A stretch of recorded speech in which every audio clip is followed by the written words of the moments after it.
निवडणूक केवळ लढण्यासाठी नाही तर जिंकण्यासाठी लढवली होती. जय महाराष्ट्र. देवेंद्र फडणवीस यांची ही 2022 ची सोशल मीडिया पोस्ट आहे. याचे कारण होतं ते म्हणजे राज्यसभेसाठी कोल्हापुरातील धनंजय महाडिक यांच्यासारख्या उमेदवाराला उभा करून त्याला निवडून आणण्यासाठी फडणवीस यांनी केलेली धडपड, महाविकास आघाडीची फुटलेली मतं आणि संजय पवार यांना आलेलं अपयश. हे सगळं आठवण आता करून पुन्हा एकदा मी देते. याचं कारण म्हणजे 2026 मध्ये मार्च मध्ये येऊ घातलेल्या राज्यसभेच्या निवडणुका आणि भाजपच्या धक्कातंत्राची सुरू असलेली चर्चा. फडणवीस म्हणतायत की 6 उमेदवार बिनविरोध निवडून येतील. दुसरीकडे महाविकास आघाडीच्या कोट्यात फक्त एकच उमेदवार निवडून येईल अशी राजकीय वर्तुळात चर्चा. ते संख्याबळ तेवढंच आहे. मग 7व्या जागेवरून महाविकास आघाडीत फूट पडण्याची चिन्ह दिसतात. अशा वेळी फडणवीस एक वेगळी चाल खेळून 2022 सारखी परिस्थिती 2026 मध्ये निर्माण करतील का? पुन्हा धक्कातंत्र वापरतील का? काय घडलं होतं 2022 ला? 2026च्या राज्यसभा निवडणुकीत काय काय घडू शकतं? चला यावरच सविस्तर चर्चा करूयात. नमस्कार, मी संजना. कट टू कट मध्ये आपलं स्वागत. 16 मार्चला राज्यसभेच्या निवडणुका होणार आहेत. महाराष्ट्रातून 7 खासदारांचा कार्यकाळ संपतो. यामध्ये शरद पवार गटातील फौजिया खान, ठाकरे गटातील प्रियंका चतुर्वेदी, भाजपमधील धैर्यशील पाटील, भागवत कराड, रामदास आठवले आणि काँग्रेसच्या रजनी पाटील यांचा समावेश आहे. राज्यसभेत कोणकोणते धक्कातंत्र वापरले जाऊ शकतात, भाजपकडून कोणकोणत्या चेहऱ्यांना संधी मिळू शकते, यावर आम्ही सविस्तर व्हिडिओ केला. तसेच ठाकरे गट प्रियंका चतुर्वेदी यांच्यासाठी आग्रही का आहे हा सांगणारा व्हिडिओ देखील आम्ही केलाय. तो तुम्ही पाहिला नसेल तर नक्की पहा. आता राज्यसभेचं संख्याबळ कसं आहे याचं थोडक्यात कॅल्क्युलेशन करणं गरजेचं ठरतं. तर बघा, अजित पवार आणि शिवाजी कर्डिले यांच्या निधनानंतर 2 जागा आमदारांच्या रिक्त झाल्यात. आता कोटा जो एकूण आहे तो आहे आमदारांचा आणि 286 भागिले रिक्त जागा 7 प्लस 1 आणि याच्या उत्तरात प्लस 1 मिळवायचे, म्हणजे 286 भागिले 8 केले तर 35.75. या 35.75 मध्ये 1 मिळवला तर 36.75, म्हणजेच राज्यसभेवर निवडून येणाऱ्या उमेदवाराला 37 मतं मिळायला हवीत. आता बघा, महायुती आणि महाविकास आघाडीकडे पाहिलं तर आमदारांची संख्या तर महत्वाची आहे.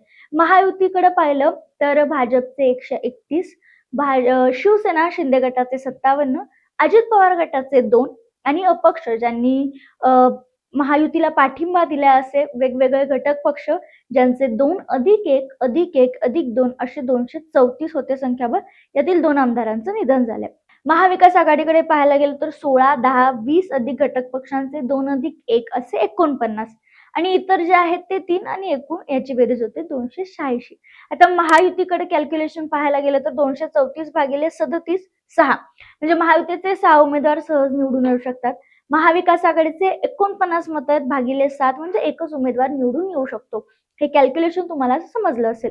आता देवेंद्र फडणवीस यांनी बोलताना माध्यमांशी हे स्पष्ट केले की महायुतीचे 6 आमदार निवडून येणे पक्का आहे, उरलेला उमेदवार महाविकास आघाडीनं ठरवावा, असं बोलून त्यांनी राज्यसभेचे चित्र स्पष्ट केले. पण आता महाविकास आघाडीकडे शरद पवार परत निवडणूक लढवण्यास इच्छुक आहेत की नाहीत हे माहित नाहीये, आणि असतील तर ते शक्य आहे का? कारण असू शकतं जर महाविकास आघाडीतील नेत्यांनी सामंजस्यानं सगळ्या गोष्टी सोडवल्या तर, पण तसं दिसत नाहीये. इथंच खरी राजकीय खेळी सुरू होते. आणि शरद पवारांना काँग्रेस आणि शिवसेनेमधून विरोध आहे.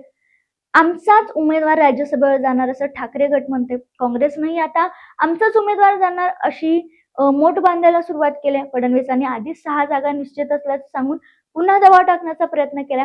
त्यामुळे महाविकास आघाडीत फुटीचा धोका पत्करावा लागू शकतो, किंवा म्हणजे शरद पवारांना जर खासदारकी लढवायची असेल तर एकतर हा फुटीचा धोका आहे, नाही तर सुनेत्रा पवार यांच्याकडे जाऊन अखंड राष्ट्रवादी काँग्रेसची उमेदवारी स्वीकारून राज्यसभेत पोहोचावं लागणार आहे. म्हणजे एका प्रकारे भाजपच्या सत्तेपुढे शरद पवारांना जर खासदार व्हायचं असेल तर शरणागती पत्करावी लागू शकते. पण समजा शरद पवार जाणार नसतील तर मात्र देवेंद्र फडणवीस इथं वेगळी खेळू शकतात असा अंदाज लावला जाऊ शकतोय. पण ती खेळी काय असेल हा अंदाज लावणं कठीण आहे. कारण 2022च्या राज्यसभा निवडणुकीत काय झालं होतं तर त्यावेळी एकूण 6 जागांसाठीचा कोटा होता 41. गणितानुसार महाविकास आघाडीला 4 जागा सहज मिळणार होत्या आणि भाजपला 2 जागा मिळणार होत्या.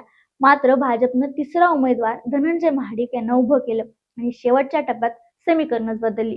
त्यावेळी भाजपला मूळ ताकदीपेक्षा साधारण 8 ते 10 मतं जास्त मिळाली होती. याचं कारण म्हणजे तेव्हा उमेदवार फुटले होते. भाजप उमेदवार पियुष गोयल यांना 48, अनिल बोंडे यांना 48 तर धनंजय महाडिक यांना 41.56 मतं मिळाली होती. तर महाविकास आघाडीत संजय राऊत आणि प्रफुल्ल पटेल निवडून आले होते. इम्रान प्रतापगड यांना 44, प्रफुल्ल पटेलांना 43, संजय राऊतांना 41 अशी मतं मिळाली होती. मात्र संजय पवार पराभूत झाले होते. आणि मग धनंजय महाडिक जेव्हा निवडून आले, 7व्या उमेदवारासाठी निवडणूक झाली, तेव्हा फडणवीसांनी मी जी सुरुवातीला पोस्ट वाचून दाखवली ती पोस्ट टाकली. म्हणजेच आता यावेळी झालं होतं असं की मवियाची मतं फुटली होती असं सांगण्यात येतं. मात्र ती मतं कुणाची फुटली होती हे अजूनपर्यंत रिलेट झालेलं नाही किंवा समोर आलेलं नाही. आता या घटनेला 2025च्या राज्यसभेच्या निवडणुकीशी कॅल्क्युलेट केलं तर बघा, कोटा आहे 37चा, महायुतीच्या 6 जागा पक्क्या आहेत, मवियाची 1 जागा पक्की आहे, 7वी सीट ओपन आहे. खरी लढत 7व्या जागेसाठी आहे. 6 जागा भरल्यानंतर महायुतीकडे सुमारे 12 मतं उरतात आणि महाविकास आघाडीकडे 12 मतं उरतात आणि इतरांकडे 3. म्हणजे सुरुवातीला सामना पूर्ण तोलामोलाचा आहे. सरळ भाषेत सांगायचं झालं तर महायुतीला 7वी जागा जिंकायची असेल तर 12 मतांवर भागणार नाहीये. मग ही 3 मतं आपल्या बाजूला करून घ्यावी लागतील. ही 3 मतं आली तर संख्याबळ होतं 15, पण जिंकण्यासाठी लागणारा कोटा आहे 37. त्यामुळे महायुतीला अजून 22 मतांची गरज पडणार आहे. मग ही अतिरिक्त मतं कुठून येणार?